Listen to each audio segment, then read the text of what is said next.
Meus filhos organizaram uma festa surpresa para celebrar nossas bodas de 40 anos. Eu estava emocionada até que meu marido me puxou e disse: "Finja que desmaiou. Precisamos sair daqui agora." Achei que ele estava brincando, até que falou: "Olhe embaixo da mesa." Quando eu vi o que estava ali... Meu nome é Estela. Tenho 68 anos e achei que conhecia minha família. Naquela tarde de sábado, 15 de junho, eu estava terminando de polir uma mesa de jacarandá na marcenaria quando Melissa, minha caçula, chegou com aquele sorriso que ela tinha desde pequena. "Mãe, preciso que você e papai venham jantar em casa hoje." Sem desculpas. Eu ri, limpando a serragem das mãos no avental de couro que uso há 20 anos. O cheiro de madeira envernizada impregnava minha pele. Um perfume que sempre me acalmava. "Filha, estou cansada. Que tal amanhã?" "Hoje, mãe. 7 horas." "Promete?" Havia algo no olhar dela. Uma ansiedade boa, daquelas que antecedem surpresas. Concordei. Às 7 em ponto, Walter e eu chegamos à casa de Melissa. A porta estava entreaberta. Entramos. E então, gritos. "Surpresa!" A sala estava repleta de gente. Nossos filhos Rodrigo e Melissa, meus netos, amigos de décadas, vizinhos, até o padre da comunidade. Balões vermelhos e dourados enchiam o teto. Uma faixa enorme dizia: 40 anos de amor, Estela e Walter. Meu coração disparou. Levei a mão ao peito, genuinamente emocionada. 40 anos, metade deles construindo nossa marcenaria, cada móvel uma batalha vencida. Olhei para Walter e vi lágrimas nos olhos dele. "Vocês não precisavam", comecei a dizer, mas Melissa me abraçou forte. "Precisávamos sim, mãe. Vocês merecem." Rodrigo se aproximou, meu filho mais velho, 42 anos, sempre sério demais para meu gosto. Ao lado dele, Priscila, a nora. Ela sorria. Aquele sorriso perfeito que sempre me deixava levemente desconfortável, sabe? Dentes brancos demais, olhos que nunca acompanhavam o sorriso. "Sogra, a senhora está linda", Priscila disse, ajeitando uma mecha do meu cabelo grisalho. A festa fluía, comida farta, música, risadas. Eu circulava entre os convidados, aceitando abraços, quando senti a mão de Walter agarrar meu braço com força.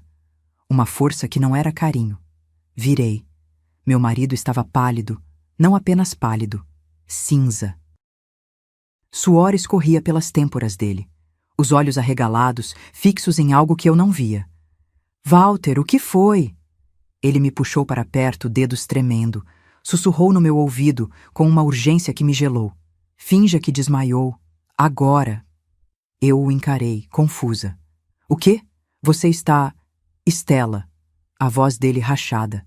"Finja que desmaiou. Precisamos sair dessa sala agora. Confie em mim." Houve algo no tom. Algo que reconheci de 40 anos de casamento. Terror puro. Se você quer saber o que estava acontecendo debaixo daquela mesa, se inscreva no canal e continue comigo até o final dessa história, porque o que descobri naquele dia mudou tudo. Então fingi. Deixei meu corpo amolecer, as pernas cederem. Walter me amparou antes que eu caísse, gritando: "Estela! Estela! Acorda!" A festa explodiu em pânico. Ouvi gritos abafados, passos correndo, Melissa chorando. "Mãe! Mãe!" Rodrigo berrando: "Chama a ambulância!" Walter me ergueu nos braços, algo que ele não fazia há anos, e me carregou para o quarto dos fundos. A porta bateu atrás de nós. Ele me deitou na cama e trancou a porta. "Pode abrir os olhos", ele disse. Abri. Sentei. "Walter, que loucura é essa?" "O quê?" Eu vi. Ele estava encostado na porta, respirando pesado. As mãos ainda tremiam. Embaixo da mesa da sala, eu deixei cair o guardanapo, abaixei para pegar e... eu vi. Viu o quê? Arnaldo. Ele cuspiu o nome como se fosse veneno. Nosso advogado. Ele estava sentado no chão, escondido atrás da toalha, e Rodrigo estava com ele. Meu estômago embrulhou. Como assim escondido? Arnaldo tinha documentos nas mãos, papéis. Ele estava passando para o Rodrigo assinar. Documentos com seu nome, Estela, com nossos nomes. O quarto começou a girar de verdade. Quando eles me viram olhando, Arnaldo enfiou tudo dentro da pasta.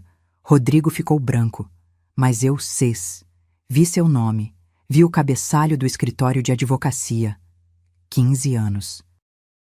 Arnaldo era nosso advogado havia 15 anos. Cuidava de contratos, da parte legal da marcenaria, das escrituras dos 3 imóveis que alugávamos, da chácara em Atibaia. Ele conhecia tudo sobre nossa vida financeira. Isso não faz sentido, murmurei. Por que ele estaria... Batidas na porta. Mãe, abre! Era Melissa desesperada. Já vai! Gritei, tentando controlar a voz. Olhei para Walter. A gente volta lá e age como se nada tivesse acontecido. Você entendeu? Estela, eles estavam... Eu sei o que eles estavam fazendo. Minha voz saiu mais fria do que eu pretendia. Mas se a gente confrontar agora, sem provas, sem saber do que se trata, a gente perde. Você me ensinou isso, lembra? Na marcenaria, quando o cliente tenta te enganar, você não acusa. Você investiga primeiro. Ele assentiu, ainda tremendo. Destrancamos a porta. Melissa entrou correndo, lágrimas descendo. Mãe, você está bem? Que susto! Estou, filha. Foi só a pressão. Tem andado alta ultimamente. Rodrigo apareceu atrás dela. Nossos olhos se encontraram. Ele desviou o olhar rápido demais. Mãe, quer que eu chame um médico? Ele perguntou. Não precisa, filho. Só preciso descansar um pouco. Priscila surgiu com um copo d'água. Sogra, a senhora precisa cuidar melhor da saúde. Está trabalhando demais naquela marcenaria. Peguei o copo. Nossas mãos se tocaram. As dela estavam geladas. Você tem razão, Priscila. Talvez eu precise desacelerar mesmo. Ela sorriu. Aquele maldito sorriso perfeito. Voltei para a festa 20 minutos depois, fingindo estar recuperada. Mas dessa vez, eu via tudo com olhos diferentes. Cada olhar trocado, cada sussurro, cada movimento. Priscila me trouxe um prato de comida. A senhora precisa comer, sogra. Obrigada, querida. Forcei um sorriso. Rodrigo se aproximou nervoso. Mãe, depois a gente conversa. Tem umas coisas da marcenaria que eu queria discutir. Claro, filho. Quando você quiser. Notei então. Arnaldo tinha ido embora. Simplesmente sumiu da festa, sem se despedir, sem explicação. O resto da noite passou em câmera lenta. Eu ria das piadas, agradecia os cumprimentos, cortava o bolo. Mas por dentro, uma única pergunta martelava. O que meu filho estava assinando escondido debaixo da mesa na minha própria festa de aniversário de casamento? E pior, porque eu sentia no fundo da alma que a resposta ia destruir tudo que eu construí. Nos 3 dias seguintes, fingi normalidade. Mas normal era a última coisa que eu me sentia. Cada vez que o telefone tocava, meu coração disparava. Cada vez que via o nome de Rodrigo na tela, uma náusea subia. Walter não dormia direito. Eu ouvia ele se revirando na cama às 3 da manhã, suspirando pesado. Na quarta-feira, Priscila apareceu na marcenaria sem avisar. Eu estava no escritório, revisando orçamentos, quando ouvi a voz dela na oficina. Sogra? Pode aparecer um minutinho? Me levantei devagar, alisando a calça jeans cheia de pó de madeira. Quando cheguei, Priscila estava parada entre as tábuas de cedro, completamente deslocada, com sua roupa de academia cara e unhas impecáveis. Ela nunca vinha à marcenaria. Nunca. Priscila, que surpresa! Eu estava passando e pensei em dar um pulinho. Ela olhou ao redor, nariz levemente franzido, como se o cheiro de verniz a ofendesse. Vim saber como a senhora está. Aquele desmaio me preocupou muito. Estou ótima. Foi só um susto. A senhora tem certeza? Ela deu um passo mais perto. Sabe, sogra, eu e Rodrigo conversamos e... Bem, a senhora não acha que está na hora de diminuir o ritmo? Algo na forma como ela disse isso me fez endurecer a coluna. Como assim? Não me entenda mal. Aquele sorriso de novo. É que a senhora tem 68 anos. Trabalha aqui desde as 7 da manhã até às 6 da tarde todo dia. É muito esforço para uma pessoa da sua idade. Da minha idade. As palavras flutuaram no ar como uma sentença. Eu adoro trabalhar aqui, Priscila. Construí isso com minhas próprias mãos. Eu sei, e é lindo. Mas... Ela suspirou, tocando de leve num dos bancos que eu estava lixando. A vida não é só trabalho, né? A senhora e o sogro merecem aproveitar. Viajar, descansar, sei lá, fazer aquelas coisas que pessoas aposentadas fazem. Não estou aposentada. Mas poderia estar. A voz dela ficou mais suave, quase maternal. A senhora e o sogro batalharam tanto. Já provaram o que tinham que provar. Agora é hora de, sei lá, passar o bastão. Passar o bastão. Para quem exatamente? Rodrigo mencionou alguma coisa? Perguntei, mantendo o tom casual. Ah, a gente conversa sobre tudo. Ela deu de ombros. Ele se preocupa com vocês, principalmente depois do desmaio. Falou que talvez fosse bom vocês diminuírem as responsabilidades. Forcei um sorriso. Vou pensar no assunto. Ótimo. Ela me deu um abraço rápido, daqueles abraços de gente que não quer realmente tocar em você. Preciso ir. Aula de pilates às 10. Mas qualquer coisa, sogra, pode contar comigo, tá? Ela saiu em passos rápidos, saltitantes. Eu fiquei ali parada, entre as tábuas de madeira que conhecia de cor, sentindo pela primeira vez em 40 anos que aquele lugar não era mais seguro. Walter apareceu do depósito. Ele tinha ouvido tudo, vi na cara dele. Ela veio sondar o terreno, eu disse voz baixa. Estela, a gente precisa ir atrás daqueles papéis, descobrir o que Rodrigo assinou. Não podemos ir direto no Arnaldo. Se ele está envolvido em algo sujo, vai negar tudo e destruir evidências. Então o quê? Respirei fundo. O cheiro de cola de madeira me acalmou. A gente vai atrás de alguém que não tem nada a perder contando a verdade. Naquela tarde, liguei para Melissa.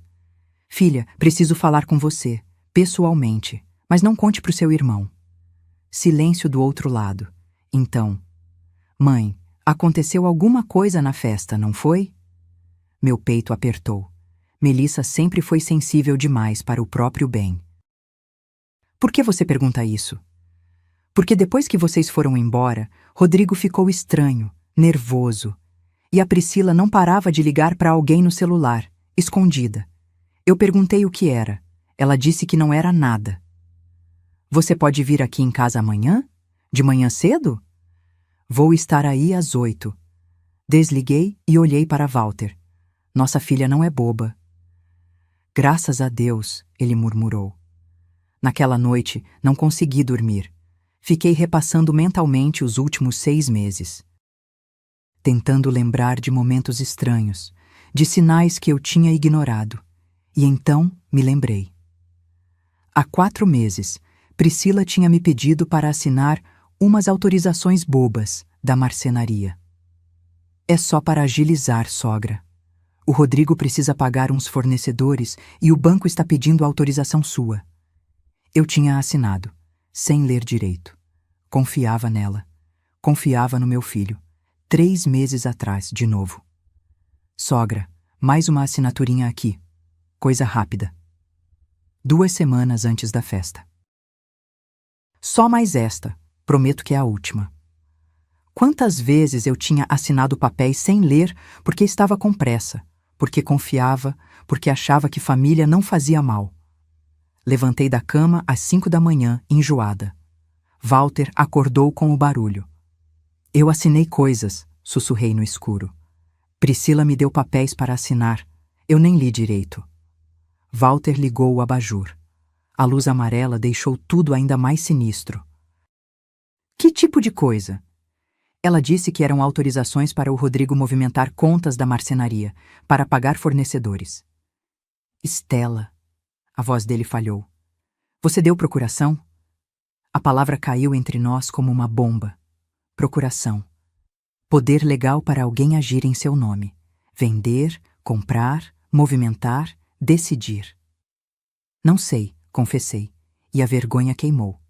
Eu não sei o que eu assinei. Às 8 em ponto, Melissa tocou a campainha. Entrou com os olhos inchados. Tinha chorado. Mãe, o que está acontecendo? Contei tudo. O que Walter viu embaixo da mesa. A visita de Priscila na marcenaria. Minha suspeita sobre as assinaturas. Melissa ficou branca, depois vermelha. Depois começou a tremer. Aquela cobra, ela sibilou. Aquela maldita cobra. Melissa. Não, mãe, eu sempre desconfiei dela, sempre. Mas vocês ficavam dizendo, dá um tempo para ela. Ela é da família agora. Lágrimas desceram. Eu sabia que tinha algo errado. Rodrigo mudou depois que casou com ela. Ficou distante, calculista. Ele era meu melhor amigo e virou um estranho. Walter se sentou pesado na cadeira. O que a gente faz agora? Olhei para minha filha, para meu marido. 40 anos construindo uma vida. 40 anos confiando nas pessoas erradas. Agora, eu disse, e senti algo endurecer dentro do meu peito. A gente descobre exatamente o que eles estão planejando. E depois a gente decide como reagir. Mas o que eu não sabia ainda é que a traição era muito, muito pior do que eu imaginava. E o pior de tudo? Eu mesma tinha entregado tudo nas mãos deles. Melissa saiu de casa com uma missão: descobrir o que Priscila estava escondendo. E eu fui atrás dos documentos que tinha assinado. Vasculhei o escritório da marcenaria como uma louca. Gaveta por gaveta, pasta por pasta. As mãos tremiam enquanto folheava pilhas de contratos antigos, notas fiscais amareladas, recibos de 5 anos atrás. Walter me ajudava em silêncio, o maxilar travado. Foi na terceira gaveta do arquivo morto que encontrei. Uma pasta verde musgo, escondida atrás de documentos da Receita Federal de 2019. Quando abri, o ar saiu dos meus pulmões. Procurações, 4 delas. Todas assinadas por mim. Minha letra, minha assinatura, mas as palavras impressas acima eram um pesadelo. Li uma vez. 2 vezes. Na terceira, precisei sentar. Walter, minha voz saiu num fio. Lê isso aqui. Ele pegou a primeira folha. Os olhos dele correram pelas linhas. Então fechou os olhos devagar, como quem recebe um soco no estômago. Procuração plena e irrevogável. Ele leu em voz alta. Para Rodrigo Henrique Tavares, CPF tal, podendo o outorgado vender, permutar, dar em pagamento, hipotecar, comprar, receber, dar e receber quitação de bens móveis e imóveis. Ele não conseguiu continuar. Eu tinha dado ao meu filho poder total sobre tudo que eu possuía. Ele podia vender a marcenaria. Vender os 3 apartamentos que a gente alugava. Vender a chácara em Atibaia, onde passei todos os natais dos últimos 15 anos. Podia movimentar nossas contas, pegar empréstimos no meu nome, fazer o que quisesse. E pior, irrevogável. Não podia ser cancelada facilmente. Como eu fui tão burra, sussurrei, segurando os papéis com mãos trêmulas. Como eu não li isso? Porque você confiou. Walter ajoelhou na minha frente, segurou meu rosto. Porque ele é seu filho. E ela se aproveitou disso.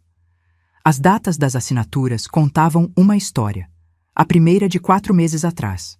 A segunda, 2 meses depois. A terceira, 6 semanas atrás. A última, 1 semana antes da festa. Eles vinham me preparando há meses. Como quem doma um animal. Aos poucos. Uma assinatura aqui, outra ali. Até ter controle completo. Liguei imediatamente para um advogado que um cliente tinha me indicado anos atrás. Dr. Bonifácio. Voz grave, confiável. Expliquei a situação em frases entrecortadas, ainda em choque. Pode vir hoje? Ele perguntou. Esse tipo de coisa, quanto mais rápido agirmos, melhor. Às 3 da tarde, Walter e eu estávamos no escritório dele. Um prédio antigo no centro, cheiro de papel velho e café requentado. Doutor Bonifácio tinha uns 60 e poucos anos, óculos de leitura pendurados no pescoço, cabelos brancos penteados para trás. Ele leu cada procuração com uma calma que me deixava ainda mais nervosa. Finalmente, tirou os óculos e suspirou. Senhora Stella, o que a senhora assinou aqui é extremamente perigoso. Eu sei disso, respondi, voz rouca. Não, a senhora não entende. Ele se inclinou para a frente. Com essas procurações, seu filho pode destruir seu patrimônio em questão de dias. Ele tem poderes irrestritos. Walter bateu o punho na mesa, mas ela assinou sem saber, foi enganada. Eu entendo, mas juridicamente a assinatura dela está lá. Para revogar procurações desse tipo, especialmente as marcadas como irrevogáveis, precisamos provar que houve coação, fraude ou que a senhora não estava em pleno uso das faculdades mentais no momento da assinatura. O silêncio que caiu foi pesado como chumbo.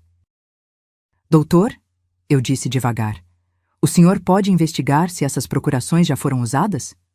Posso, e vou. Ele anotou algo num bloco. Vou verificar no cartório de imóveis, junta comercial, bancos, mas preciso de autorizações suas. Assinei tudo o que ele pediu. Dessa vez, lendo cada palavra 3 vezes. Tem mais uma coisa. Dr. Bonifácio hesitou. Eu conheço o advogado que autenticou essas procurações. Arnaldo Figueiredo, correto? Meu sangue congelou. Conhece? Conheço de reputação. Já ouvi rumores sobre ele. Clientes que reclamaram de documentos adulterados, transferências suspeitas, nada provado, mas... Ele fez uma pausa significativa. Onde há fumaça, costuma haver fogo. Saímos do escritório quando o sol já estava laranja no céu. O trânsito de São Paulo rugia ao nosso redor, buzinas e vozes, mas eu me sentia em outro planeta. No caminho de volta, meu celular tocou. Rodrigo. Olhei para o nome dele na tela. Meu filho. O bebê que eu ninei durante noites inteiras quando ele tinha cólica. O menino que me abraçava com força e dizia, "Te amo, mãe", todos os dias. O jovem que chorou no meu colo quando a primeira namorada terminou com ele. Quando esse Rodrigo tinha morrido? Quando ele tinha se transformado nisso. Atendi. "Mãe, tudo bem? Você sumiu hoje." A voz dele soava normal, preocupada até, como se nada estivesse acontecendo. "Estou bem, filho. Só resolvi umas coisas." "Ah, ótimo. Olha, eu e a Pri queríamos conversar com você e o pai. Tem um tempo essa semana?" Pri. Ele a chamava de Pri. "Sobre o quê?" "Sobre o futuro de vocês. Sobre... possibilidades." Ele riu. Um riso leve, descontraído. "Nada demais. A gente só quer ajudar." Ajudar. A palavra ecoou na minha cabeça, venenosa. "Claro, filho. A gente marca." "Que tal domingo? Almoço aqui em casa?" "Perfeito." Desliguei. Walter me olhou de lado enquanto dirigia. "Ele quer conversar", eu disse. "Domingo." Conversar sobre o quê? Sobre o nosso futuro. Olhei pela janela, para a cidade que eu conhecia de cor, e senti pela primeira vez que estava perdida nela. Acho que chegou a hora deles mostrarem as cartas. Walter apertou o volante com força. "Stella, o que a gente vai fazer?" Respirei fundo. Lá fora, o mundo continuava girando. Pessoas voltando do trabalho, crianças brincando nas calçadas, vendedores ambulantes gritando suas ofertas, vida normal, enquanto a minha desmoronava. "A gente vai nesse almoço", respondi, e minha voz saiu diferente, mais dura, mais fria. "E vai ouvir o que eles têm a dizer, porque antes de reagir, eu preciso saber até onde essa traição vai." Mas no dia seguinte, Dr. Bonifácio me ligou, e o que ele descobriu foi tão pior, tão absurdamente pior, que por um momento eu achei que finalmente ia desmaiar de verdade.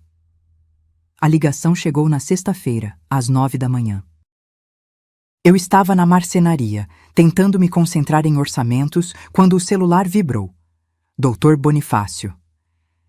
"Senhora Stella, preciso que a senhora venha ao escritório. Agora." O tom dele me fez largar tudo. Encontrou alguma coisa? Encontrei. E a senhora vai precisar sentar para ouvir isso. 1 hora depois, eu estava de novo naquela sala com cheiro de papel velho. Walter ao meu lado, a mão dele suando fria entrelaçada na minha. Doutor. Bonifácio tinha uma pasta aberta na mesa, grossa, cheia de documentos. Cavei fundo, ele começou, tirando os óculos para me encarar. E o que descobri? Senhora Estela, seu filho e sua nora estavam a centímetros de consumar um golpe devastador. Golpe. A palavra caiu como uma pedra. Ele abriu a pasta. Primeiro documento. Um contrato preliminar de compra e venda. Sua marcenaria. Ele apontou para os valores. Rodrigo assinou um compromisso de venda com a Madeiras Campineira Litata.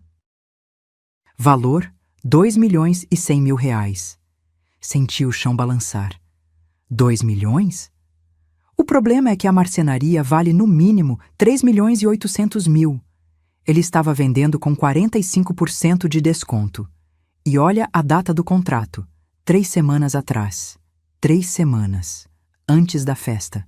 Enquanto planejavam aquela surpresa, enquanto penduravam balões e encomendavam bolo, eles já estavam vendendo meu negócio pelas costas. Tem mais, Dr. Bonifácio continuou, implacável. Segundo documento. A chácara em Atibaia. Promessa de venda para um empresário de lá. 650.000 reais. O valor de mercado é 1.200.000. Walter soltou um palavrão baixinho. Eu nem reagi. Estava entorpecida. Os 3 apartamentos que vocês alugam? Mais papéis. Rodrigo iniciou o processo para colocá-los à venda. Ainda não efetivou porque precisava de um documento específico que, graças a Deus, ele não conseguiu falsificar. Que documento? Minha voz saiu rouca.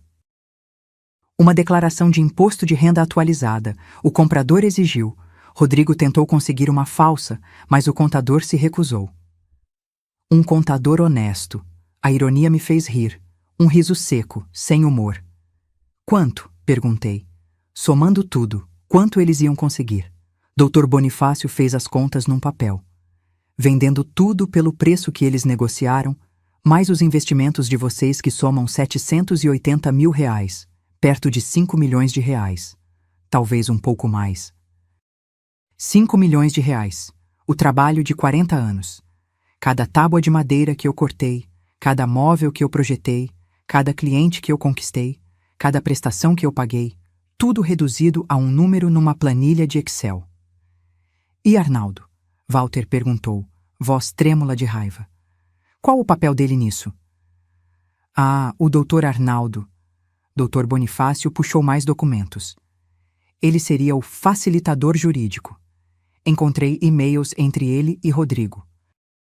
Neles, Arnaldo orienta sobre como proceder com as vendas, como evitar suspeitas, como garantir que as transferências fossem rápidas. E quanto ele ganharia? Perguntei. 20% do total, cerca de 1 milhão de reais.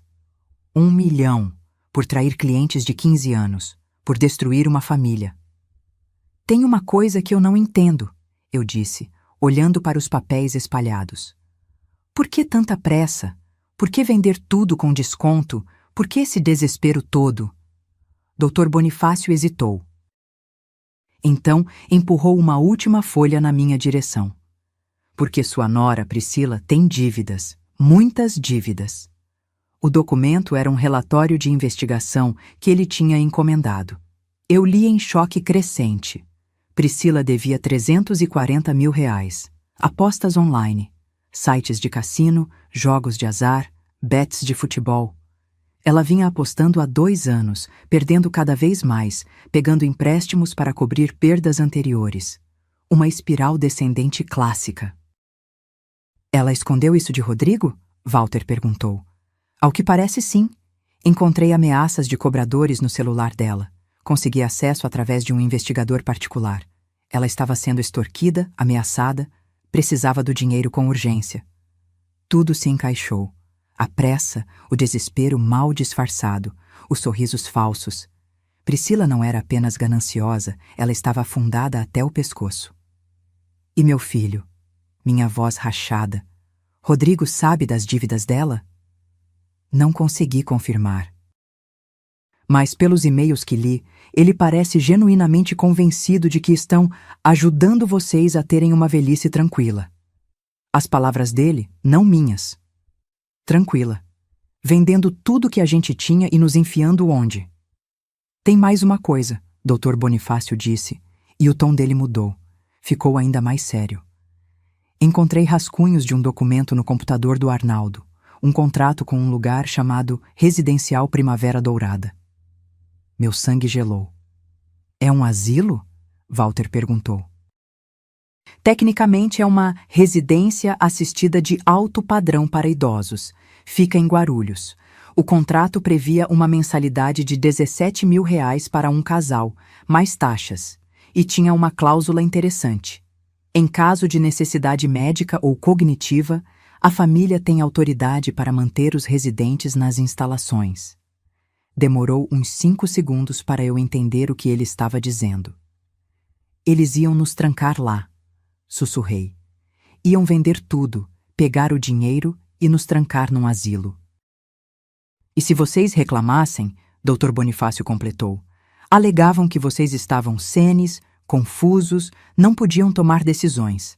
A senhora mesma disse que Priscila já insinuou isso, sobre a pressão alta, sobre trabalhar demais. A sala girou. Levei a mão à boca. Senti Walter me segurar pelo ombro. Meu filho. Meu filho ia me arrancar da minha casa, da minha marcenaria, da minha vida, e me colocar numa gaiola dourada enquanto gastava cada centavo que eu tinha batalhado. O que eu faço? Perguntei, e a voz saiu quebrada.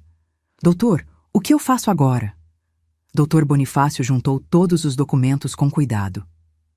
Primeiro, a senhora vai revogar essas procurações. Já preparei os documentos necessários. Segundo, vamos entrar com representação criminal contra Rodrigo e Arnaldo por estelionato e apropriação indébita. Terceiro, ele me olhou nos olhos. A senhora precisa se preparar, porque quando eles descobrirem que a senhora sabe de tudo, vão agir. E não vai ser bonito. Sai daquele escritório com as pernas bambas. No elevador, Walter me abraçou. E eu chorei. Pela primeira vez em dias, deixei as lágrimas saírem. Chorei pelo filho que eu perdi, pelo menino que virou um estranho, pela confiança que foi pisoteada. Mas quando as lágrimas secaram, algo diferente tomou seu lugar. Raiva. Pura, fria, cristalina raiva. Eles acham que sou velha e boba, eu disse, encarando meu reflexo no espelho do elevador. Acham que podem me empurrar para um canto e roubar minha vida. Mas eles vão aprender uma coisa sobre mim, Walter. Eu não construí uma marcenaria do zero sendo fraca, e não vou deixar eles me destruírem agora. Walter assentiu, mandíbula cerrada. O que você quer fazer? Um plano estava se formando na minha cabeça. Perigoso, arriscado, mas necessário. Domingo tem aquele almoço, não tem? Eles vão querer conversar sobre nosso futuro. Sorri, um sorriso sem alegria. Pois a gente vai. E vai deixar eles acharem que venceram. Porque às vezes, para derrotar um inimigo, você precisa deixá-lo pensar que está ganhando. E quando ele baixa a guarda, completamente confiante, você ataca. E domingo chegou rápido demais. Acordei às 5 da manhã com o estômago embrulhado. Walter também não tinha dormido. Vi pelas olheiras fundas, pela forma como mexia o café sem parar, olhando para o nada. Você tem certeza disso? Ele perguntou pela 10ª vez. Não. Bebi um gole de café que desceu amargo. Mas não temos escolha. Precisamos saber exatamente o que eles vão propor. Dr. Bonifácio disse, deixa eles se acharem espertos. Quanto mais seguros se sentirem, mais vão revelar. Às 11h30, estacionamos em frente à casa de Rodrigo. Um sobrado moderno num condomínio fechado em Alphaville que a gente tinha ajudado a dar de entrada há 6 anos. Lembrei do dia que entreguei o cheque de R$150 mil. Para o meu filho começar a vida dele, eu tinha dito, orgulhosa. Que idiota eu fui. Priscila abriu a porta com um vestido branco de linho, cabelo preso num coque impecável, sorriso radiante. Sogra, sogro, que bom que vieram. A casa cheirava a alecrim e alho assado. Música ambiente tocava baixinho. Tudo perfeitamente arrumado, como um cenário de revista. Rodrigo apareceu da cozinha, avental amarrado na cintura. Pai, mãe. Podem entrar. Fiz aquela picanha que vocês gostam. Meu filho cozinhando para mim. Que cena linda. Que farsa nojenta. Sentamos à mesa da sala de jantar, uma mesa de jacarandá que eu tinha feito de presente de casamento para eles. A ironia me sufocou. Comemos em silêncio tenso, disfarçado de conversa casual. Priscila tagarelava sobre a academia, sobre uma viagem que queriam fazer. Rodrigo concordava, sorria, servia vinho. Foi depois da sobremesa que a máscara começou a rachar. Então, Rodrigo limpou a boca no guardanapo, trocou um olhar com Priscila. A gente chamou vocês aqui porque... Bem, a gente tem uma proposta. Fingi surpresa. Que tipo de proposta? Priscila se inclinou para a frente, mãos delicadas entrelaçadas na mesa. Vocês dois batalharam tanto na vida. Construíram um patrimônio lindo, mas agora, com a idade de vocês, com a saúde que precisa de cuidado... Minha saúde está ótima, cortei. Mãe, você desmaiou numa festa há 2 semanas, Rodrigo disse, e havia algo novo na voz dele. Firmeza, autoridade. A gente está preocupado. Foi só pressão alta. E se for algo mais sério? Priscila inclinou a cabeça, falsa compaixão escorrendo de cada poro. E se da próxima vez for um derrame, um infarto? A senhora está com 68 anos, sogro com 70. Trabalhando 10 horas por dia numa marcenaria, respirando pó de madeira, carregando peso. Walter apertou minha mão por baixo da mesa. Eu respirei fundo. O que vocês estão propondo exatamente? Rodrigo se levantou, foi até a estante e voltou com uma pasta. Colocou na mesa entre nós. Pasta preta, grossa. A gente conversou muito sobre isso. Eu e Pri. E chegamos à conclusão de que o melhor para todo mundo seria uma transição. Transição, repeti. Dos negócios, ele abriu a pasta. Papéis. Muitos papéis. Vocês passarem a administração de tudo para mim, oficialmente. A marcenaria, os aluguéis, os investimentos, eu cuido de tudo. E vocês? Ele sorriu. Vocês aproveitam a vida que merecem. Priscila pegou minha mão, a dela gelada como gelo. A gente já até procurou um lugar lindo para vocês. Chama Residencial Primavera Dourada. É em Guarulhos, mas é 5 estrelas, sogra. 5 estrelas. Tem piscina aquecida, fisioterapia, médico de plantão, atividades. Um asilo, Walter disse, voz baixa e perigosa. Não é asilo. Priscila soltou minha mão, ofendida. É uma residência para a terceira idade de alto padrão. Tem gente de 80 anos lá que parece de 60, de tão bem cuidada. E quanto custa esse paraíso? Perguntei. Rodrigo folheou os papéis. 17 mil por mês para casal. Mas não se preocupa com isso. Eu pago. Com o meu dinheiro, pensei. Com a venda da minha marcenaria, dos meus apartamentos, da minha chácara. E se a gente disser não? Walter perguntou. O silêncio que caiu foi espesso. Priscila e Rodrigo se entreolharam. Algo passou entre eles, um acordo silencioso. Foi Priscila quem falou, e a voz dela mudou. Ficou mais dura, mais fria. Seria muito triste se vocês dissessem não. Por quê? Perguntei, já sabendo a resposta. Porque a gente ia ter que tomar medidas mais drásticas. Ela suspirou, como se estivesse genuinamente chateada. Vocês estão ficando esquecidos. A sogra já desmaiou, assina papéis sem ler, trabalha compulsivamente como se estivesse fugindo de algo. O sogro tem pressão alta descontrolada. Seria muito fácil conseguir um laudo médico atestando que vocês não têm mais condições de gerir o próprio patrimônio. Interdição. Ela estava ameaçando com interdição judicial. Você está nos ameaçando? Walter se levantou, vermelho. Pai. Acalma. Rodrigo também se levantou, mãos para cima. Ninguém está ameaçando. A gente só está sendo realista. Vocês estão velhos, vocês merecem descanso. E a gente vai cuidar de tudo. De tudo, ecoei. Inclusive das vendas que você já iniciou? O rosto de Rodrigo empalideceu. Por um segundo vi pânico nos olhos dele. Que vendas? A marcenaria, a chácara. Você acha que eu sou burra, Rodrigo? Acha que não tenho contatos, que não fico sabendo das coisas? Priscila riu. Um riso nervoso, agudo.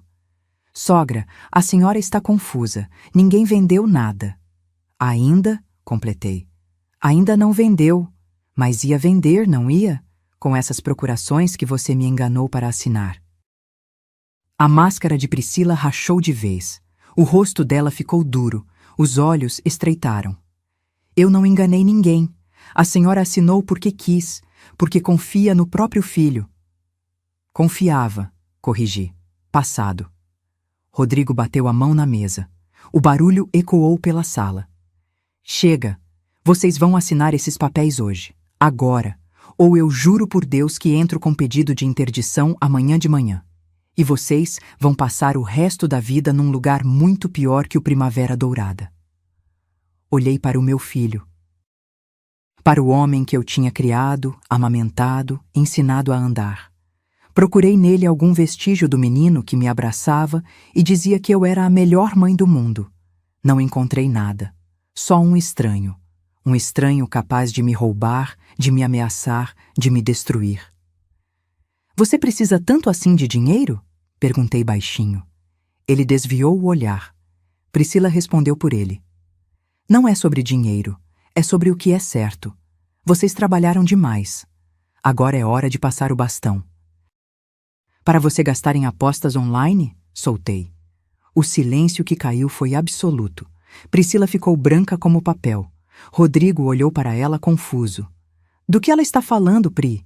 De nada. Ela está delirando. Eu falei que 340 mil reais em dívidas. Continuei, implacável. Sites de cassino, bets, agiotagem. Seu filho sabe disso, Rodrigo? Sabe que a mulher dele está afundada em dívidas? Rodrigo se virou para Priscila. Isso é verdade? Eu estava controlando o amor. Estava pagando aos poucos. Controlando? Ele explodiu. 300 mil? A discussão deles foi subindo. Gritos, acusações, Priscila chorando, Rodrigo socando a parede. Levantei da cadeira. Walter fez o mesmo.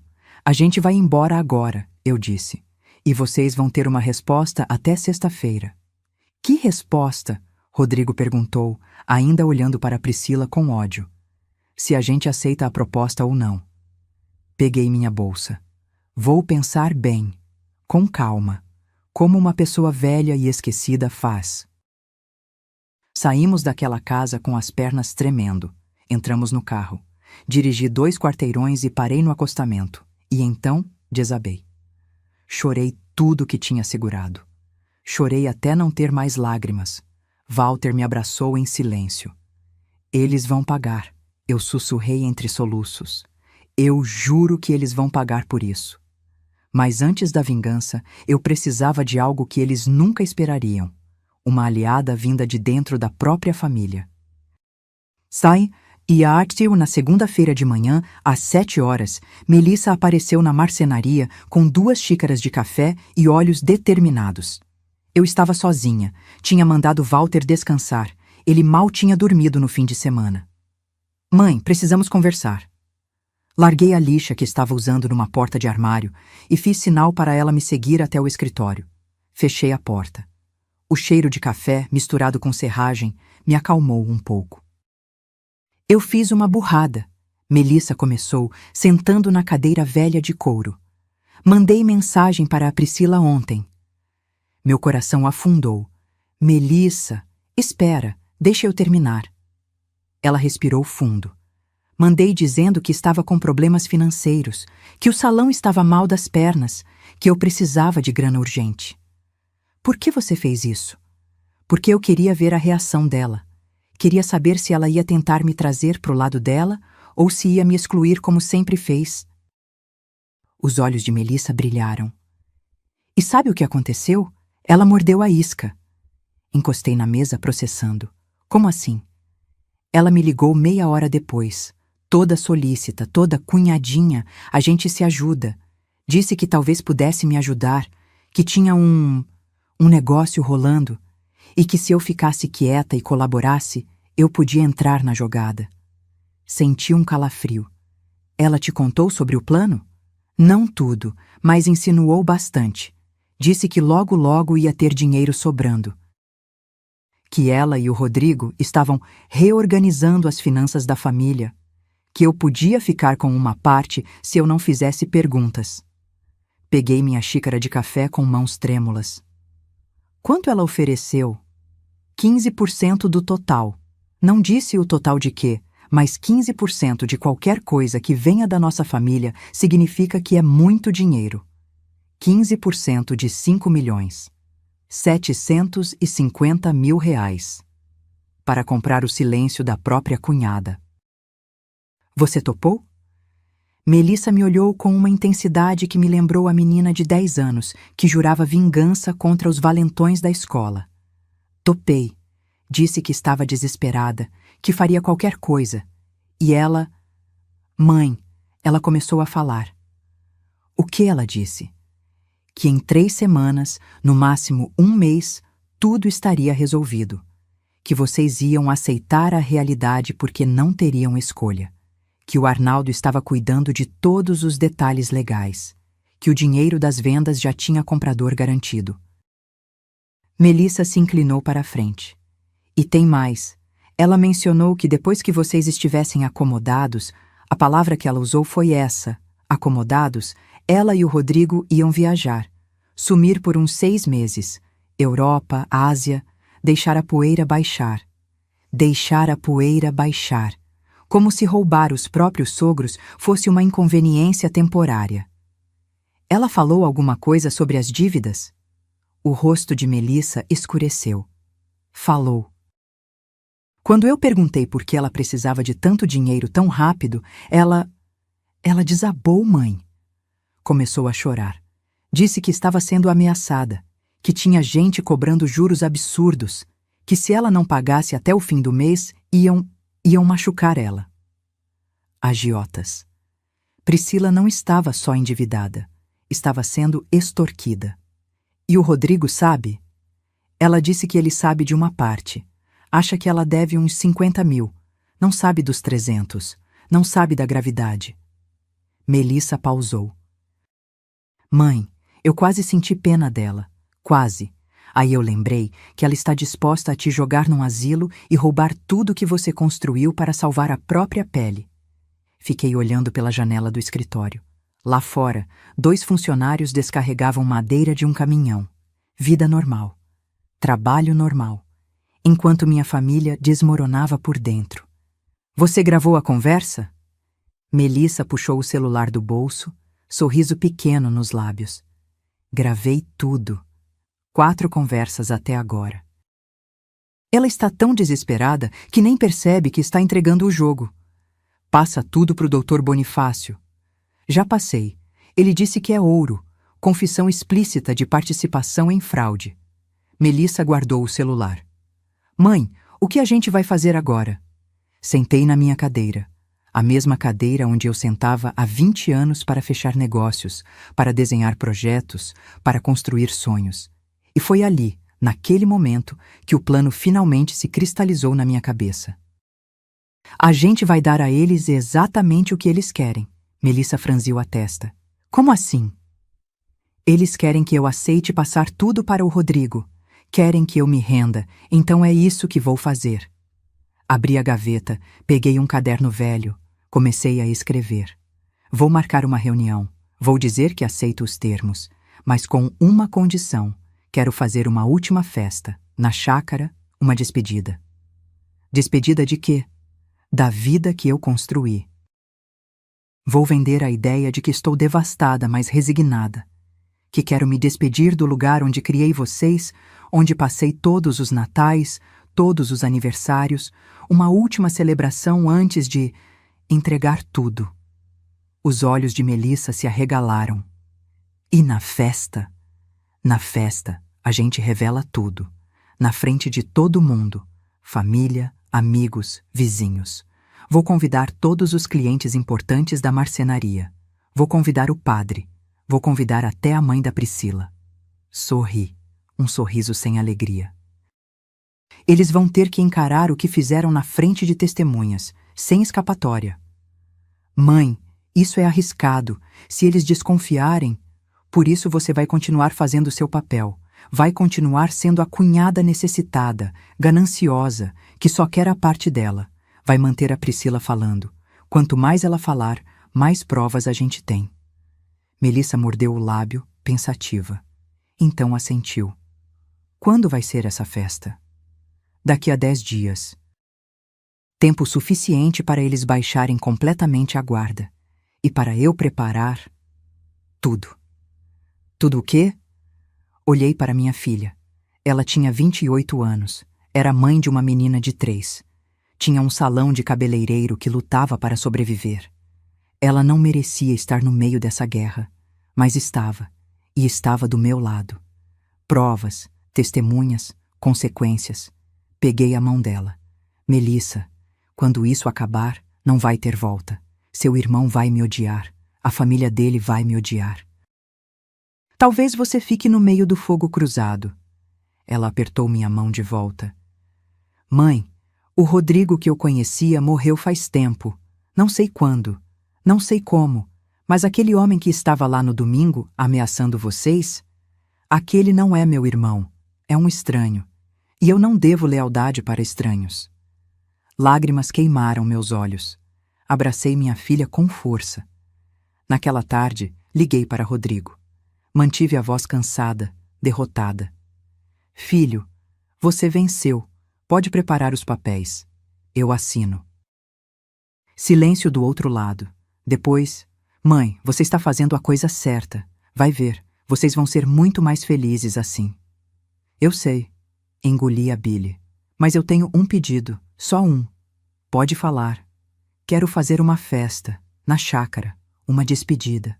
Me deixa ter isso? Ouvi ele consultar Priscila. Vozes abafadas. Depois, tudo bem, quando? Sábado que vem, dia 29. Perfeito, a gente leva os papéis lá. Você assina e depois celebramos juntos, como família. Como família.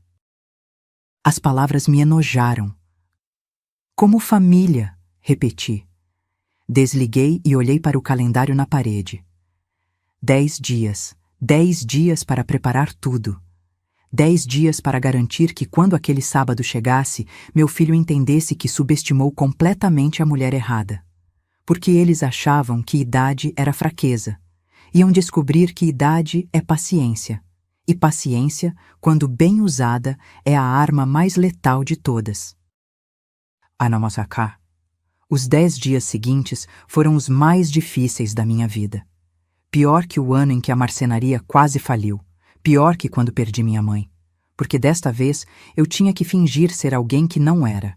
Uma mulher derrotada. Na terça-feira, Rodrigo apareceu na marcenaria com Priscila. Eles entraram como donos do pedaço.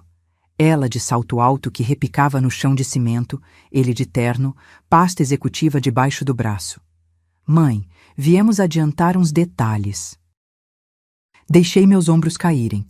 Forcei cansaço na voz. Que detalhes? Rodrigo abriu a pasta em cima da bancada, onde eu cortava madeira há 20 anos.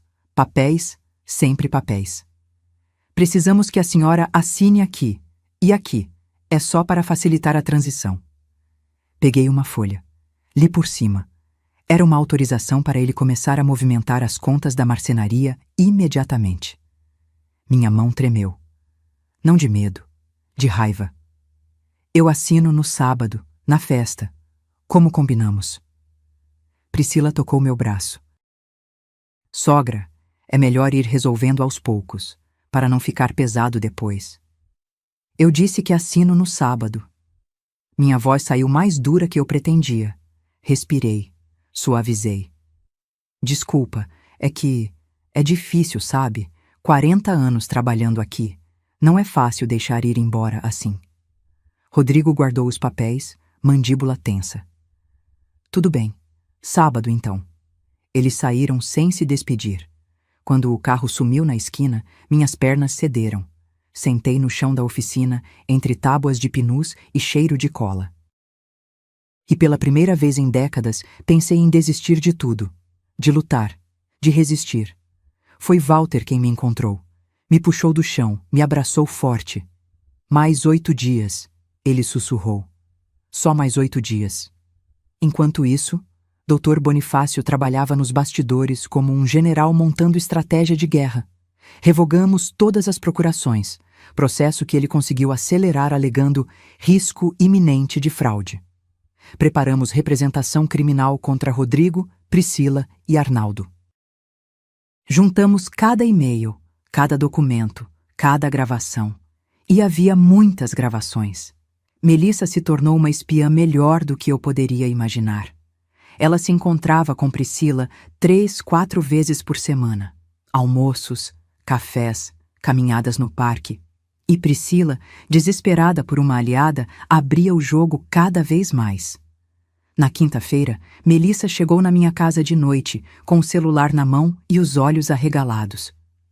Mãe, você precisa ouvir isso. Apertou o play. A voz de Priscila encheu minha sala. Então, assim que sua mãe assinar tudo no sábado, a gente acelera as vendas. O comprador da marcenaria já está pronto.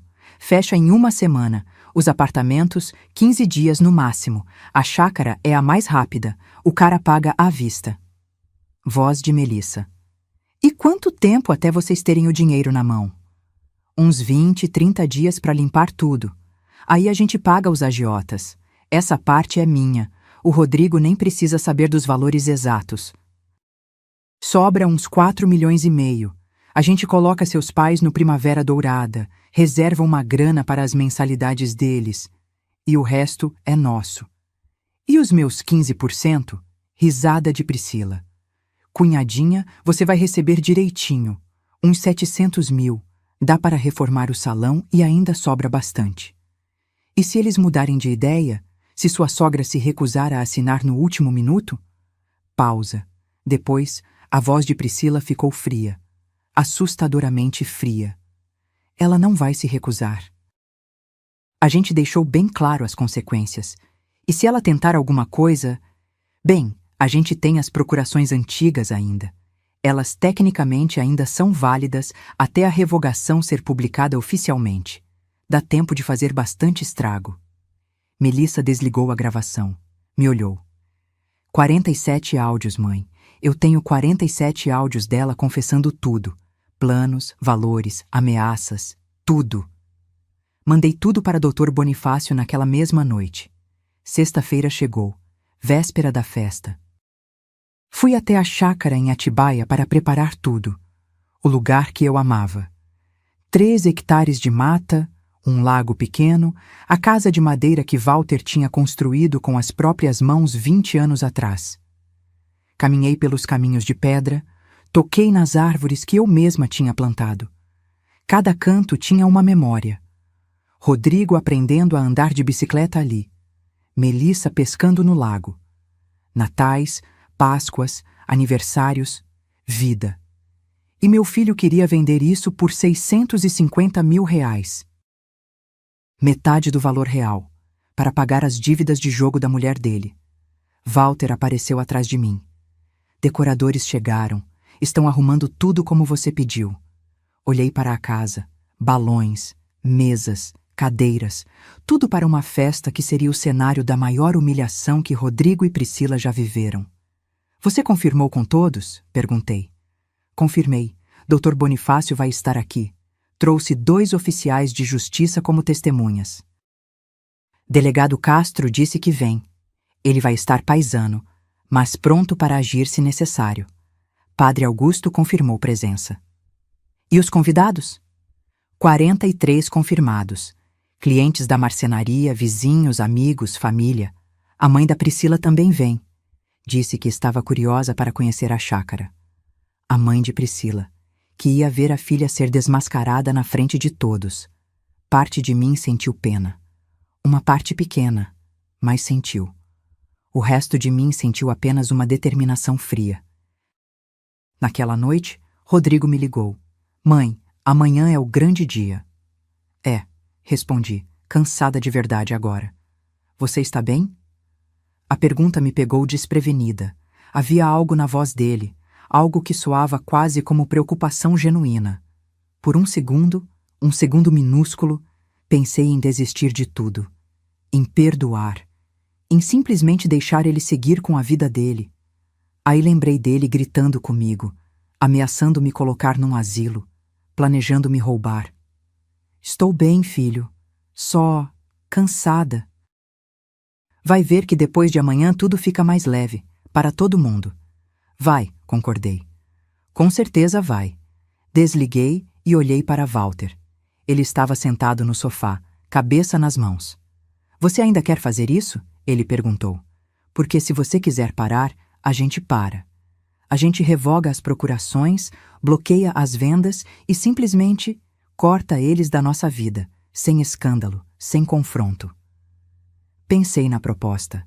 Seria mais fácil, menos doloroso, menos público, mas não seria justiça. Eles precisam entender o que fizeram, falei.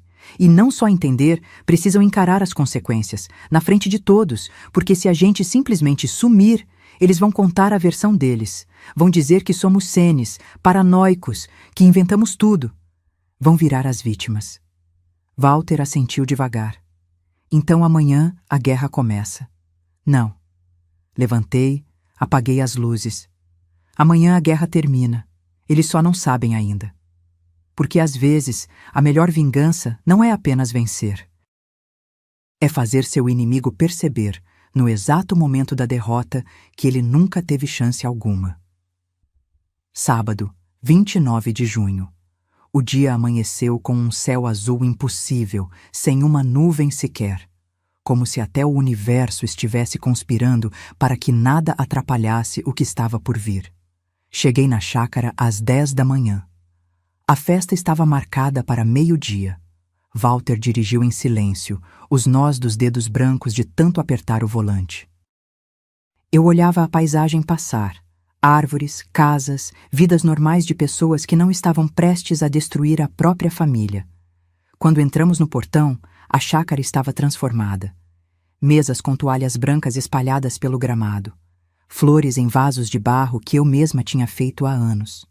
Um churrasco montado, a churrasqueira já acesa. Música ambiente tocando baixinho. Tudo lindo. Tudo perfeito. Tudo falso. Dr. Bonifácio foi o primeiro a chegar. 15 para o meio-dia. Veio com uma maleta preta e um olhar grave. Está tudo pronto? Perguntei. Tudo. Os oficiais de justiça chegam ao 12:30, disfarçados de convidados. Delegado Castro às 13 horas. Os documentos de revogação das procurações foram publicados ontem no Diário Oficial. Então, juridicamente, Rodrigo não tem mais poder nenhum sobre seu patrimônio. Ele sabe? Não. A publicação foi em nome técnico. Ele só vai descobrir quando tentar usar as procurações. Melissa chegou logo depois, com a filha pequena, Marina. Minha neta de 3 anos correu para mim, abraçou minhas pernas.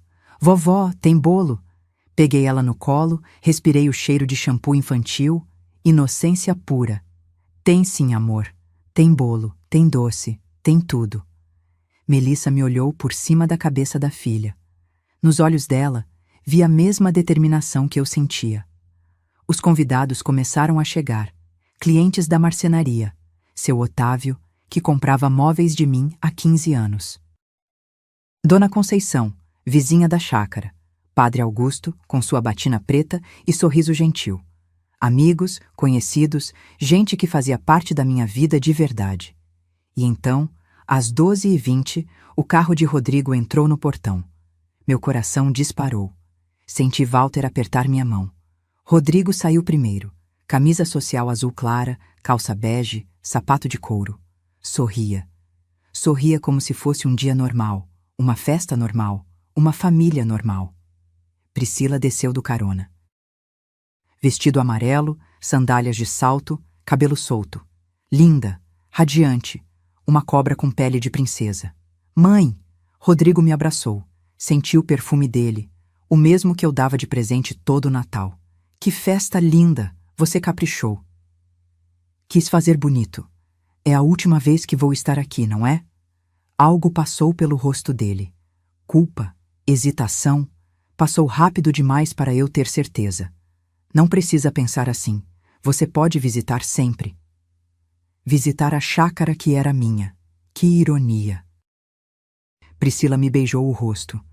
Sogra, estava pensando. Semana que vem a gente leva vocês para conhecer o Primavera Dourada. Vai adorar. Tenho certeza. Menti. A festa fluiu. Comida, bebida, risadas.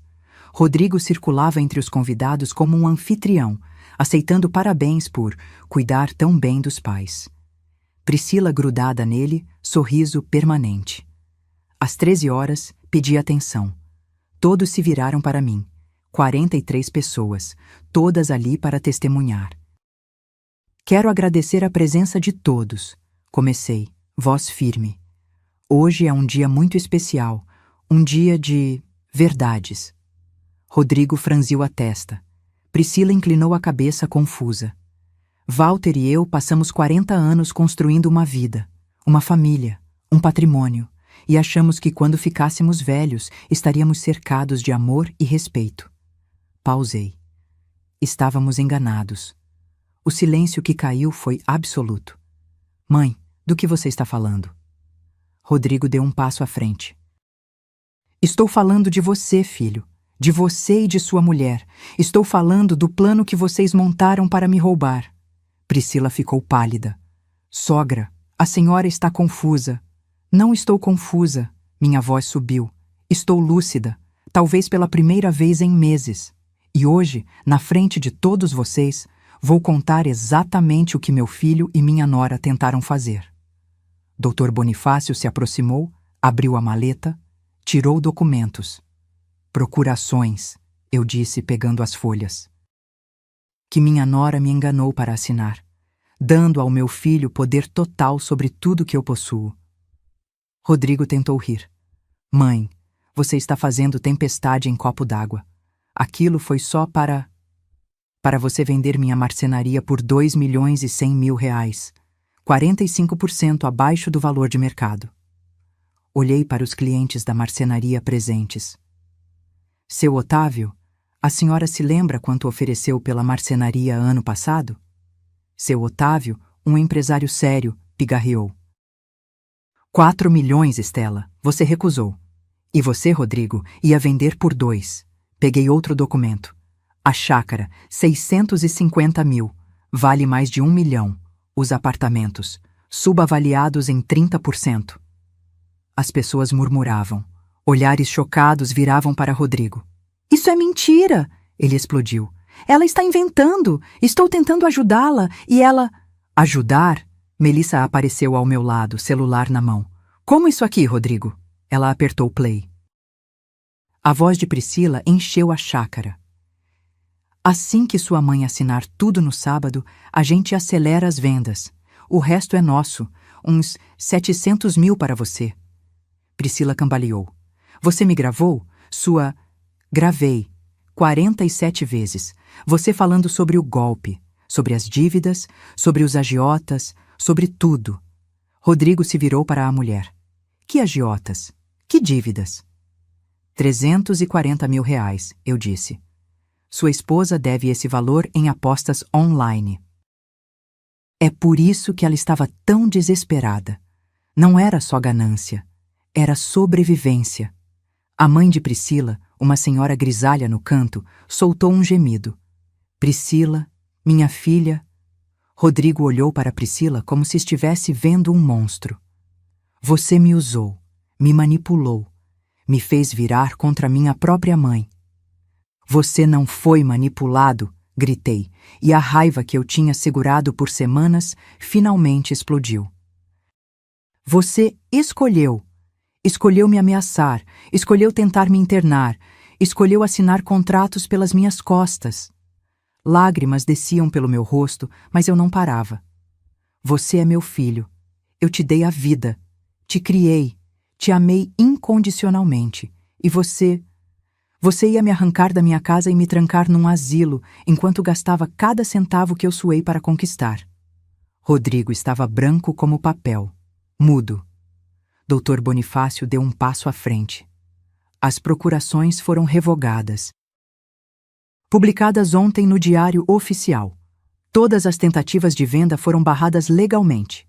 E há representação criminal sendo preparada contra vocês dois, mais o Dr. Arnaldo Figueiredo, por estelionato e apropriação indébita. Delegado Castro, que eu nem tinha visto chegar, mostrou o distintivo. Vou precisar que vocês me acompanhem para prestar depoimento. E foi nesse momento, vendo meu filho desmoronar diante de 40 testemunhas, que entendi. Justiça não é doce. Justiça dói. Em todo mundo. O caos que se seguiu foi pior do que eu imaginava. Priscila entrou em pânico. Começou a gritar, a chorar, a implorar. Eu não tive escolha. Eles iam me matar. Os agiotas iam me matar. A mãe dela correu para abraçá-la, mas Priscila se afastou. Não me toca! Ninguém me toca! Rodrigo estava paralisado, simplesmente parado ali, olhando para as próprias mãos como se não as reconhecesse. Como se estivesse acordando de um pesadelo e descobrindo que ele mesmo era um monstro. Os convidados murmuravam. Alguns olhavam com pena, outros com nojo. Dona Conceição, minha vizinha de 72 anos, cuspiu no chão perto de Priscila. Sem vergonha. Roubar os próprios sogros. Delegado Castro se aproximou de Rodrigo. Senhor, vai precisar me acompanhar. A voz de Rodrigo saiu quebrada. Eu não sabia das dívidas. Eu juro que não sabia. Eu pensei que a gente estava ajudando. Ela me disse que vocês estavam doentes, que não conseguiam mais administrar tudo sozinhos. Mentira! Walter avançou nele. Eu segurei meu marido. Você me ameaçou. Disse que ia nos internar à força se a gente não concordasse. Rodrigo fechou os olhos. Quando abriu, estavam vermelhos. Eu sei o que eu fiz. E Deus, o que eu fiz? Foi a primeira vez que vi meu filho realmente entender. A máscara caiu. E embaixo dela havia apenas um homem assustado, perdido, que tinha sacrificado tudo por uma mulher que o estava usando. Dr. Bonifácio entregou documentos ao delegado. Todas as provas estão aqui. Contratos fraudulentos, gravações, e-mails trocados com o advogado Arnaldo Figueiredo. Há material suficiente para processos criminais e cíveis. E o Arnaldo? Perguntei. Cadê ele? Fugiu. Quando soube que o esquema foi descoberto, limpou o escritório e sumiu. Já emitimos mandado de busca. O delegado guardou os papéis. Mas ele não vai longe. Gente assim nunca vai. Priscila tentou correr. Simplesmente saiu em disparada pelo gramado, em direção ao portão. 2 oficiais de justiça a interceptaram. Ela gritou, esperneou, arranhava. Vocês não entendem, eu vou morrer, eles vão me matar se eu não pagar. Então você tentou me matar primeiro, eu disse, e minha voz gelou até a mim mesma. Tentou matar minha vida, meu futuro, minha dignidade, para salvar a sua. Ela parou de se debater, me olhou e pela primeira vez vi algo real naqueles olhos, terror genuíno. A senhora não sabe como é, ela sussurrou. A senhora nunca perdeu tudo, nunca ficou sem saída. Você está errada, me aproximei dela. Eu perdi tudo várias vezes. Quando a marcenaria quase faliu em 2009 e eu tive que vender minhas joias para pagar funcionários. Quando minha mãe morreu e eu fiquei com dívidas médicas de R$200 mil. Quando um incêndio destruiu metade do meu estoque e o seguro não cobriu. Parei bem na frente dela. A diferença é que eu lutei, trabalhei, suei, não tentei roubar ninguém. Priscila desabou no chão, soluçando. Os convidados começaram a ir embora. Não havia mais festa, só destroços. Padre Augusto se aproximou antes de sair. Colocou a mão no meu ombro. Estela, o que você fez hoje foi necessário, mas não deixe que a raiva consuma você. Seu filho errou terrivelmente, mas ele ainda é seu filho. Não sei se é, padre. Minha voz rachada. Não sei mais quem ele é. Às 4 da tarde, a chácara estava vazia. Só sobramos eu, Walter, Melissa e Dr. Bonifácio. Rodrigo e Priscila tinham sido levados para prestar depoimento. Sentei numa das cadeiras brancas, olhando para a mesa que ninguém tinha tocado.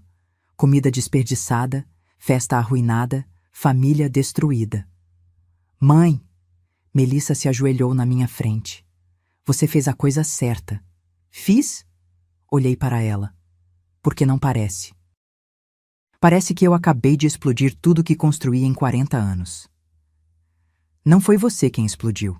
Foi o Rodrigo. E a Priscila. Walter sentou ao meu lado. Pegou minha mão. Suas mãos calejadas, manchadas de verniz, tremiam. O que vai acontecer agora? Ele perguntou para Dr. Bonifácio. O advogado guardou os documentos na maleta. Criminalmente? Rodrigo responde por tentativa de estelionato. Priscila por estelionato consumado e falsidade ideológica. Arnaldo, quando for pego, responde por associação criminosa e prevaricação. As penas podem variar de 2 a 8 anos, dependendo das agravantes. E eles vão preso? Melissa perguntou. Depende. Rodrigo provavelmente consegue responder em liberdade. É réu primário. Priscila é mais complicado. Tem as dívidas, risco de fuga. Arnaldo com certeza fica preso quando acharem ele. Números, processos, penas, tudo tão frio, tão distante da dor que eu sentia. Tem um detalhe, Dr. Bonifácio continuou. As vendas que Rodrigo iniciou, mesmo sendo fraudulentas, criaram algumas complicações legais. Os compradores de boa-fé que já depositaram sinal vão querer reaver o dinheiro. Vamos ter que entrar em alguns processos cíveis para limpar tudo. Quanto tempo? 6 meses, talvez 1 ano. Mas no final, tudo volta para vocês. A marcenaria, os apartamentos, a chácara. Tudo fica protegido. Protegido. A palavra soou vazia. Naquela noite, Walter e eu voltamos para casa em silêncio. A casa que dividíamos há 40 anos, que de repente parecia grande demais, vazia demais. Eu fui para o quarto de Rodrigo. O quarto que mantive intacto desde que ele saiu de casa para se casar. Troféus de futebol de colégio na estante. Pôsteres desbotados. Uma foto nossa na formatura dele. Meu braço em volta do ombro dele. Os dois sorrindo. Quando aquele menino tinha morrido? Em que momento eu perdi meu filho? Sentei na cama dele e chorei. Chorei por horas. Chorei pela família que não existia mais, pelo filho que se tornou um estranho, pela confiança que nunca mais voltaria. Walter me encontrou lá, às 2 da manhã. Me puxou para o abraço, e a gente chorou junto. Você acha que fiz certo? Perguntei na escuridão. Acho que você fez o que tinha que ser feito. Não é a mesma coisa. Eu sei. Silêncio. Depois, Walter, ele tentou nos destruir, nosso próprio filho. Como a gente volta disso? Não sei se volta. Ele apertou meu rosto entre as mãos. Mas sei que você não merecia ser roubada. Merecia ser respeitada. E se foi preciso humilhá-lo publicamente para ele entender isso, então que seja. Mas mesmo sabendo que eu tinha feito o certo, o gosto na boca era de cinzas. Porque vencer contra a própria família não é vitória. É luto. É enterrar quem você amava e aceitar que aquela pessoa nunca existiu realmente. 6 meses passaram como uma névoa cinzenta. Os processos corriam na justiça, lentos como sempre. Arnaldo foi preso tentando embarcar para o Paraguai com documentos falsos e R$200 mil em espécie. Priscila respondeu em liberdade, mas teve que entregar o passaporte. Rodrigo simplesmente sumiu da minha vida. Até que numa terça-feira de dezembro, 6 meses e 11 dias depois daquela festa, ele apareceu na marcenaria. Eram 8 horas da manhã. Eu estava sozinha, polindo uma mesa de jatobá. Quando ouvi a porta abrir e vi quem era, meu corpo inteiro enrijeceu. Ele estava diferente, mais magro. O rosto com rugas que não existiam antes. Olheiras profundas. Barba por fazer, roupas simples, jeans desbotado, camisa branca amarrotada. Mãe. A voz dele saiu quebrada, rouca, como se tivesse chorado muito recentemente. Larguei a lixa. Não disse nada, só esperei. Eu sei que não tenho direito de estar aqui. Sei que você não quer me ver, mas eu precisava te dizer. Ele respirou fundo, tremendo, que eu sinto muito, muito, por tudo. Silêncio. A Priscila e eu nos separamos. Oficialmente divorciados há 3 semanas, ela voltou para a família dela em Minas. Não sei o que aconteceu com ela depois disso, e sinceramente, não quero saber. Peguei um copo d'água, bebi devagar, deixei ele continuar. Perdi meu emprego. O Marcelo, meu chefe, era amigo de vocês. Quando soube do que eu tinha feito, me demitiu na hora. E ele estava certo. Eu não merecia trabalhar lá. Rodrigo passou a mão pelo rosto. Tive que vender o carro. A casa está prestes a ser retomada pelo banco. Estou morando num apartamento alugado em Guarulhos, dividindo com mais 2 caras. Parte de mim, uma parte pequena e estúpida, sentiu pena. Arnaldo levou tudo o que tinha sobrado. Todo o dinheiro da venda fraudulenta que ele tinha conseguido embolsar antes de fugir. Eu fiquei sem nada. E Priscila, ela estava mentindo sobre as dívidas também. Não eram 300 mil, eram 500. Eu descobri quando os agiotas apareceram na minha porta. Ele riu, um riso amargo, sem humor. Sabe o que é engraçado? Eu achei que estava te salvando. No começo, antes da Priscila me envenenar completamente a cabeça, eu realmente achei que estava fazendo um favor. Que você estava velha demais, cansada demais, que merecia descanso. Lágrimas desceram pelo rosto dele. Eu me convenci de que estava sendo um bom filho. E quando percebi que não era... Já estava fundo demais. Já tinha assinado documentos, já tinha mentido tanto que não conseguia mais voltar atrás. Encostei na bancada, meus braços cruzados. Você acha que isso muda alguma coisa? Minha voz saiu fria. Você acha que vir aqui, chorar, me dizer que perdeu tudo, apaga o que você fez? Não. Ele balançou a cabeça. Não apaga nada. Eu sei disso. Sei que você nunca vai me perdoar. E eu não estou pedindo perdão. Não mereço. Então, o que você quer? Ele me olhou nos olhos pela primeira vez. E o que eu vi ali me partiu. Vi o menino que ele foi. O filho que eu amei. Enterrado debaixo de camadas de vergonha e culpa. Quero uma chance de ser humano de novo, não seu filho. Isso eu perdi o direito. Mas... uma pessoa decente. Alguém que você não tenha vergonha de conhecer. Respirei fundo. O cheiro de madeira me acalmou.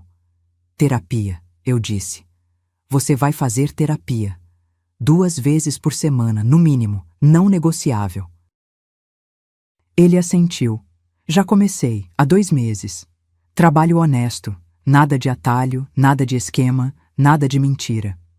Consegui emprego numa obra, pedreiro. É pesado, mas eu preciso disso. Preciso lembrar o que é trabalhar de verdade.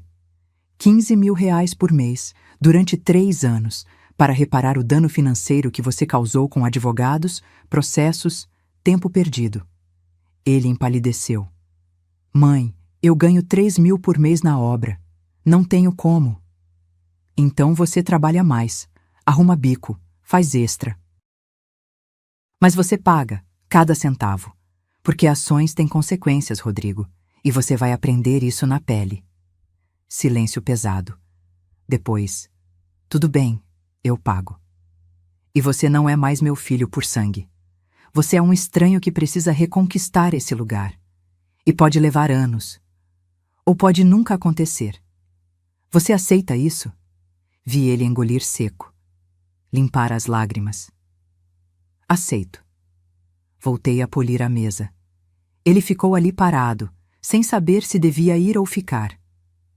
Pode ir, eu disse sem olhar para ele. Volta quando tiver o primeiro pagamento. Ouvi os passos dele se afastando, a porta abrindo, fechando. Quando ele saiu, minhas pernas cederam.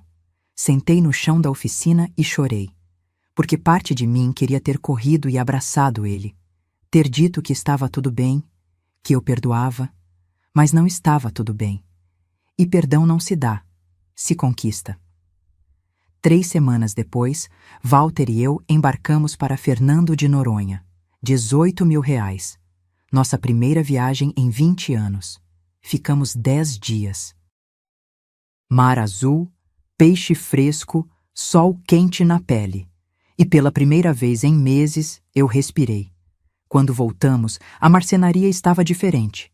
Melissa tinha assumido a gerência. Tinha contratado 2 funcionários novos, reorganizado o estoque, criado conta no Instagram. As vendas tinham aumentado 30%. Mãe, você construiu algo grande, ela disse, me mostrando as planilhas. Agora deixa eu ajudar a fazer crescer mais ainda. E pela primeira vez, eu aceitei. Passei a trabalhar meio período. 4 horas por dia. O resto do tempo, eu viajava com Walter. Visitava amigos, lia livros, vivia. Aos 68 anos, aprendi que descanso não é fraqueza, é sabedoria. Rodrigo apareceu no dia 15 de janeiro com um envelope. R$ 1.500. O primeiro pagamento. Consegui fazer 2 bicos, ele disse. Vai demorar, mas eu pago tudo. Peguei o envelope, guardei. Volta mês que vem. E ele voltou. E voltou de novo. E de novo. Priscila, eu soube por terceiros que voltou para Belo Horizonte. A família dela pagou parte das dívidas. Ela trabalha num call center agora. Não sei mais nada. Não quero saber. Arnaldo pegou 5 anos de prisão. Perdeu tudo. A licença, a reputação, a família. Talvez quando sair, aprenda que dinheiro fácil não vale a prisão. Hoje, 1 ano depois daquela festa, estou na marcenaria ensinando Marina, minha neta de 4 anos, a lixar madeira. Ela segura a lixa com mãozinhas pequenas, concentrada. Vovó, por que a madeira fica macia? Porque a gente tira as partes ásperas com paciência. Igual gente, Marina. A gente fica melhor quando tira as partes ruins, mas dói e demora. Ela não entende ainda, mas vai entender. Rodrigo aparece 1 vez por mês. Paga religiosamente. A gente não conversa muito, mas no mês passado, quando ele trouxe o pagamento, ele disse: Obrigado, mãe, por não ter desistido de mim completamente. E pela primeira vez em 1 ano, eu segurei a mão dele. Obrigado por ter voltado. Não é reconciliação, ainda não, mas é um começo. Aprendi que eles acharam que ser idosa significava ser fraca. Descobriram que idade não é fragilidade, é experiência. E experiência sabe esperar o momento certo para agir. Sabe que árvores velhas têm raízes profundas. E raízes profundas não se arrancam fácil. Se esta história tocou você, deixe um comentário contando de onde você está assistindo e o que achou. Dê um like se você acredita que dignidade não tem idade. E se inscreva no canal para mais histórias reais de superação e justiça, porque aqui a verdade sempre vence.